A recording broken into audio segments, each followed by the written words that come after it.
السلام علیکم ورحمۃ اللہ وبرکاتہ۔ کیا آپ جانتے ہیں کہ آپ صلی اللہ تعالیٰ علیہ وآلہ وسلم کی اولاد کی تعداد کیا تھی؟ ان کے بچوں کے نام کیا تھے؟ اگر نہیں تو اس ویڈیو کو اینڈ تک دیکھیے گا۔ آج ہم اس ویڈیو میں آپ صلی اللہ تعالیٰ علیہ وآلہ وسلم کے بچوں کی تعداد اور ان کے نام کے متعلق تفصیل سے بات کرنے والے ہیں۔ آپ صلی اللہ تعالیٰ علیہ وآلہ وسلم کی اولاد کی تعداد میں اختلاف پایا جاتا ہے۔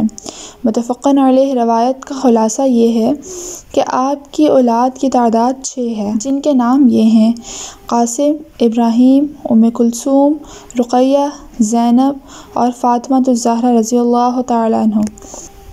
لیکن معروف سیرت نگار ابن اسحاق نے مزید 2 اور صاحبزادوں کے نام بتائے ہیں: طاہر اور طیب۔ ایک قول یہ ہے کہ اعلان نبوت کے بعد آپ کے ہاں عبداللہ پیدا ہوئے، انہیں طیب اور طاہر کا نام دیا گیا، لیکن ایک قول یہ بھی ہے کہ طیب اور طاہر عبداللہ کے علاوہ تھے۔ بعض سیرت نگاروں نے مطیب اور مطہر نامی 2 بیٹوں کا بھی ذکر کیا ہے۔ بہرحال اس بارے میں تمام اقوال کو جمع کرنے سے ہمیں یہ معلوم ہوتا ہے کہ آپ صلی اللہ تعالیٰ علیہ وآلہ وسلم کی اولاد کی تعداد 11 ہے، جن میں سے 7 صاحبزادے ہیں اور 4 صاحبزادیاں ہیں۔ صاحبزادوں کی تعداد میں اختلاف ہے، لیکن صاحبزادیوں کی تعداد میں کسی قسم کا کوئی اختلاف نہیں پایا جاتا۔ تمام صاحبزادیاں اپنی جوانی کو پہنچیں، ہجرت کا زمانہ پایا اور شادیاں بھی ہوئیں۔ البتہ صاحبزادوں کی تعداد میں اختلاف ہے اور ان کی مجموعی تعداد 7 تک پہنچتی ہے، جن میں سے قاسم اور ابراہیم پر تمام راویوں کا اتفاق پایا جاتا ہے، لہٰذا ہم صرف انہی کے حالات و واقعات بیان کرتے ہیں۔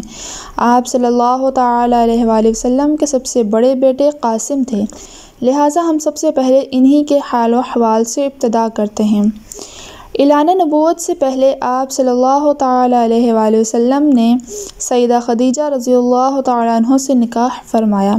ان کے بطن سے آپ کو اولاد جیسی نعمت نصیب ہوئی، جن میں سب سے پہلے قاسم نے جنم لیا، جو کہ نبوت سے 11 برس پہلے پیدا ہوئے۔ قاسم نام کی مناسبت سے ہی آپ کی کنیت ابو القاسم ہے، اور آپ صلی اللہ تعالیٰ علیہ وآلہ وسلم اس کنیت کو بہت پسند بھی فرماتے تھے۔ صحابہ کرام رضی اللہ تعالیٰ عنہ بھی عموماً آپ کو اسی کنیت سے پکارا کرتے تھے۔ ایک دن آپ صلی اللہ تعالیٰ علیہ وآلہ وسلم بازار سے گزر رہے تھے کہ پیچھے سے کسی نے یا ابو القاسم کہہ کر پکارا۔ آپ نے پیچھے مڑ کر دیکھا تو اس شخص نے کہا کہ میں اسی نام کے کسی اور شخص کو پکار رہا ہوں۔ آپ صلی اللہ تعالیٰ علیہ وآلہ وسلم نے کہا کہ ابو القاسم کنیت کوئی نہ رکھے۔ قاسم کے متعلق یہ کہا جاتا ہے کہ یہ تقریباً 2 سال تک زندہ رہے۔ ان کے متعلق ایک قول یہ بھی ہے کہ اتنے بڑے ہو گئے تھے کہ چلنا پھرنا سیکھ لیا تھا۔ جس طرح آپ کے ہاں سب سے پہلے ان کی ولادت ہوئی، اسی طرح آپ کے ہاں ان کا انتقال بھی سب سے پہلے ہوا، یعنی اعلان نبوت سے 9 سال قبل انہوں نے وفات پائی۔ سیدہ خدیجہ رضی اللہ تعالیٰ عنہ کے علاوہ صرف ماریہ قبطیہ وہ خاتون تھیں جن کے ہاں ایک بیٹے ابراہیم نے جنم لیا۔ اس کے علاوہ کسی کے ہاں آپ صلی اللہ تعالیٰ علیہ وآلہ وسلم کو اولاد نہیں ہوئی، لہٰذا آپ صلی اللہ تعالیٰ علیہ وآلہ وسلم کے دوسرے لخت جگر کا نام ابراہیم ہے۔ ان کی والدہ ماریہ قبطیہ رضی اللہ تعالیٰ عنہ ہیں، جن کو سکندریہ کے بادشاہ مقوقس نے آپ صلی اللہ تعالیٰ علیہ وآلہ وسلم کی خدمت کے لیے بطور تحفہ خاص بھیجا تھا۔ ولادت کی اطلاع آپ کے آزاد کردہ غلام ابو رافع نے دی، جسے آپ نے خوشی میں ایک غلام عطا کیا۔ بچے کا 7ویں دن عقیقہ کیا گیا اور آپ نے سر کے بالوں کے برابر چاندی اور خیرات کی اور بچے کا نام ابراہیم رکھا۔ دودھ پلانے کے لیے تمام انصار کی عورتوں نے خواہش ظاہر کی، لیکن آپ نے ابراہیم کو ام سیف کے حوالے کیا اور اس کے معاوضے میں انہیں کھجوروں کے چند درخت دیے۔ ام سیف مدینہ سے کچھ ہی فاصلے پر رہتی تھیں۔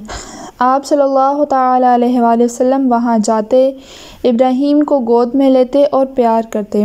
ام سیف کے خاوند لوہار تھے، اس لیے گھر میں ہمیشہ ہی دھواں بھرا رہتا تھا، لیکن آپ صلی اللہ تعالیٰ علیہ وآلہ وسلم بلا تکلف جاتے۔ ابراہیم نے ام سیف ہی کے گھر میں 29 شوال 10 ہجری کو 17 یا 18 ماہ کی عمر میں وفات پائی۔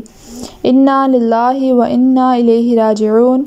آپ صلی اللہ تعالی علیہ وآلہ وسلم کو جب ابراہیم کے بیمار ہونے کی خبر پہنچی تو آپ عبد الرحمن بن عوف کے ساتھ تشریف لائے۔ اس وقت ابراہیم نزع کی حالت میں تھے۔ آپ صلی اللہ تعالی علیہ وآلہ وسلم نے انہیں گود میں اٹھا لیا۔ آپ صلی اللہ تعالی علیہ وآلہ وسلم کی آنکھوں سے لگاتار آنسو جاری تھے۔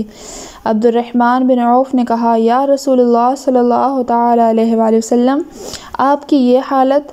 آپ صلی اللہ تعالی علیہ وآلہ وسلم نے فرمایا، یہ رحمت ہے۔ آپ کو اپنے لخت جگر ابراہیم کی وفات کا بہت ہی صدمہ ہوا۔ اس موقع پر آپ صلی اللہ تعالی علیہ وآلہ وسلم نے بھیگی آنکھوں کے ساتھ فرمایا، آنکھوں میں آنسو ہیں اور دل میرا غم زدہ ہے، لیکن اس کے باوجود ہم زبان سے وہی کلمات کہیں گے جس سے میرا رب راضی ہو۔ پھر آپ نے فرمایا، ابراہیم کے لیے جنت میں 2 دودھ پلانے والیاں ہوں گی جو اس کی رضاعت کو پورا کریں گی۔ آپ نے اپنے لخت جگر ابراہیم کی نماز جنازہ خود پڑھائی اور عثمان بن مظعون کی قبر کے متصل دفن کیا۔ قبر میں فضل بن عباس اور اسامہ رضی اللہ تعالی عنہما نے اتارا، جبکہ آپ صلی اللہ تعالی علیہ وآلہ وسلم قبر کے کنارے پر کھڑے تھے۔ عرب کے لوگوں کا خیال تھا کہ جب کوئی بڑا شخص اس دنیا سے چلا جاتا ہے تو سورج اور چاند میں گرہن لگ جاتا ہے۔ اتفاق سے جس روز ابراہیم رضی اللہ تعالیٰ عنہ کا انتقال ہوا، اس دن سورج گرہن لگ گیا۔ لوگوں نے یہ کہنا شروع کر دیا کہ ابراہیم کی وفات کا اثر ہے۔ جب آپ صلی اللہ تعالی علیہ وآلہ وسلم تک یہ بات پہنچی تو آپ صلی اللہ تعالی علیہ وآلہ وسلم نے اہل عرب پر یہ بات واضح کر دی کہ سورج اور چاند گرہن اللہ تعالی کی نشانیوں میں سے ہے، کسی کی موت یا پھر پیدائش کی وجہ سے ان میں گرہن نہیں لگتا۔ میں امید کرتی ہوں کہ آپ کو یہ معلومات اچھی لگی ہوگی، لہٰذا مزید معلوماتی ویڈیوز حاصل کرنے کے لیے میرے چینل کو لائک، شیئر اور سبسکرائب کیجیے۔ بہت شکریہ۔ اللہ حافظ۔